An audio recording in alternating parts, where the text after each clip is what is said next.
Pessoal, hoje o assunto é por que o síndico não deve ser o gestor administrativo do condomínio e nem ser sócio da administradora. Vamos entender do ponto de vista jurídico. Código Civil, artigo 1348, parágrafo 2º, que diz que o síndico pode transferir total ou parcialmente sua responsabilidade administrativa para outra pessoa ou outra entidade, outra empresa.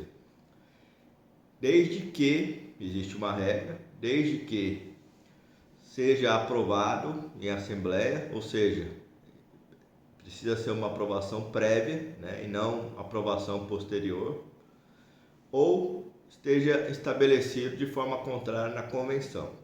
Geralmente na convenção está estabelecido que a gestão administrativa será realizada pela administradora.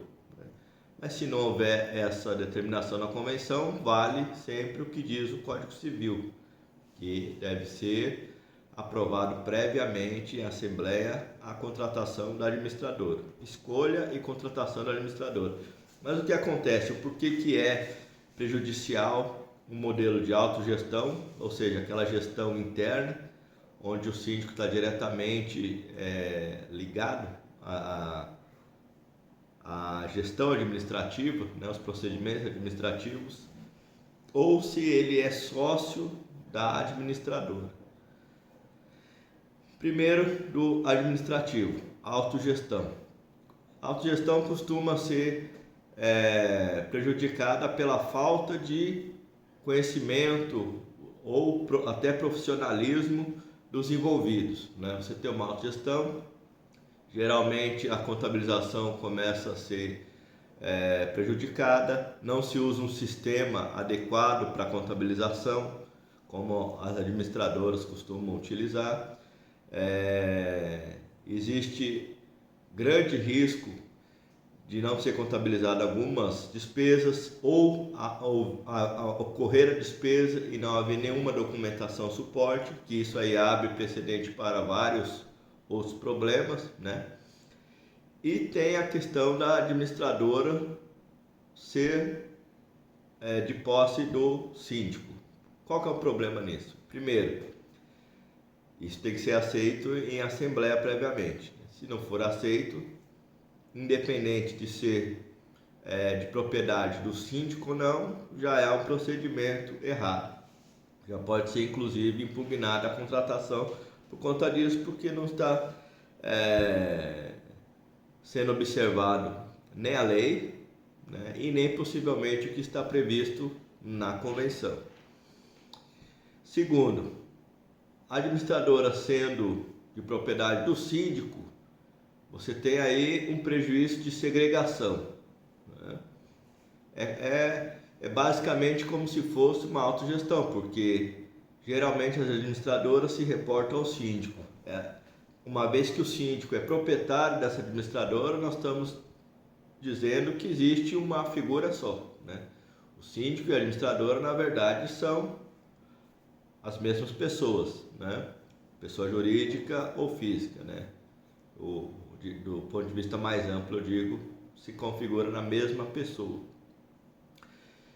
Se você tiver problema com o síndico e esse síndico for destituído, consequentemente, a administradora também terá sido destituída. E aí você corre o risco de ter um problema no seu condomínio de prestação de contas. E qual que seriam os problemas? A falta da prestação de contas, acontece bastante de condomínios ter períodos acumulados, meses acumulados que não foram prestados contas. Aí dali a pouco a administradora apresenta 1, 2, 3 meses acumulado. Se houver a rescisão ou a destituição do síndico, da síndica, eles nem apresentam essa prestação de contas, então o condomínio, a nova gestão terá essa dor de cabeça para recuperar essa prestação de contas. Muitas vezes chega a vias de jurídica, de solicitar a prestação do serviço e a documentação de forma jurídica. Então, não é aconselhável que a administradora seja de posto síndico, e é super importante quando o síndico apresentar a administradora ser esclarecido de quem são os sócios dessa administradora, tá? Quais outros problemas que nós podemos ter? Aqueles semelhantes à autogestão, né? Então, ausência de documentação suporte, ausência da prestação de contas, do demonstrativo contábil daquela situação, da análise fiscal, das atribuições que o síndico efetuou, se ele respeitou a Assembleia, o que foi deliberado em Assembleia, se ele está respeitando a convenção, se houve cotação, se houve contrato, né? Porque a partir do momento que você tem uma administradora que é comandada pelo síndico, direta ou indiretamente, você tem aquele risco também de haver acobertamento de algumas ações do síndico e vice-versa, né? Então é extremamente importante que exista essa segregação. No condomínio, assim como a empresa, é muito importante haver segregações de funções, né? O síndico, o administrador geral e responsável legal pelo condomínio durante o período sob sua gestão, uma administradora independente, tá? E assim como um corpo advocatício, né? Um escritório de advocacia independente, tanto da administradora quanto do síndico. Porque quando você tem uma junção desses três elementos, então você tem um condomínio, vamos dizer assim, dominado pelos três pilares, né? A gestão, o responsável legal, o respaldo jurídico pro síndico e não pro condomínio, que é uma coisa importante. O advogado, ele deve defender os direitos e os interesses do condomínio e não do síndico. E a administradora, igualmente, ela deve prestar aquele serviço administrativo. Se possível, ela instruir o síndico como melhores práticas administrativas, melhor.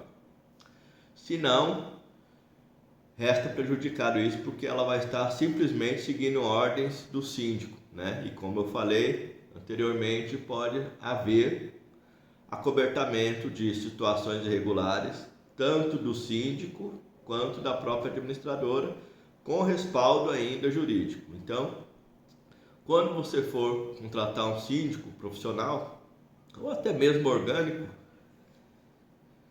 verifiquem e exijam que a administradora seja juridicamente independente do síndico, assim como o advogado. Não contrate administradora que traga o seu próprio jurídico, até porque isso é irregular perante o Código de Ética da OAB, mas isso aí é um assunto que demanda um vídeo à parte, tá? Então, hoje eu queria focar a questão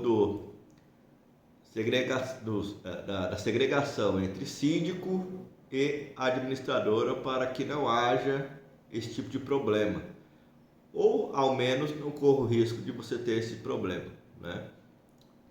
Porque tem outras questões intrínsecas nisso também. Tem muitos condomínios, estou falando lógico de situações que não estão dando certo, relações que não estão dando certo. Por exemplo, os condôminos estão insatisfeitos, precisam convocar uma assembleia, tem que juntar um quarto de condôminos para convocar a assembleia de destituição deste síndico. Quem convoca geralmente essa assembleia é a administradora. Uma vez que você envia para a administradora, que tem como sócio o síndico, certamente ela não convocará essa assembleia ou colocará empecilhos para isso. Então, é extremamente importante que a administradora, embora ela de qualquer forma será, ela se reportará ao síndico, ela seja independente, tá? Para que ela atenda não só aos interesses do síndico, mas principalmente do condomínio, que é o seu cliente de fato, né? É quem está pagando seus honorários. Então, é isso que eu queria dizer hoje para vocês, tá?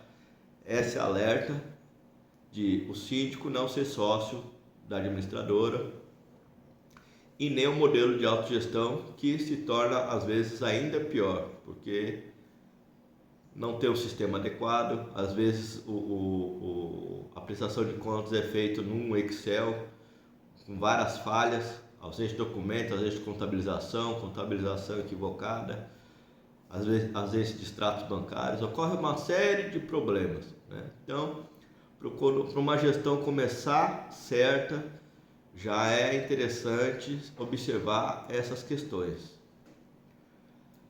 Mudou a administradora, entrou a nova gestão, mudou a administradora, leva para a assembleia as 3 empresas, de preferência que as 3 se apresentem e a massa condominial escolha qual a melhor administradora. Foi levada somente uma opção? Não está certo, mas dependendo da circunstância é aceitável. O síndico escolheu e agora vai ser aprovado em assembleia. Procurem saber quem são os sócios da empresa e evite sócio de administradora administrando o seu condomínio, sendo o síndico do seu condomínio. Era isso que eu queria dizer. Hoje a dica é essa. Até a próxima, pessoal.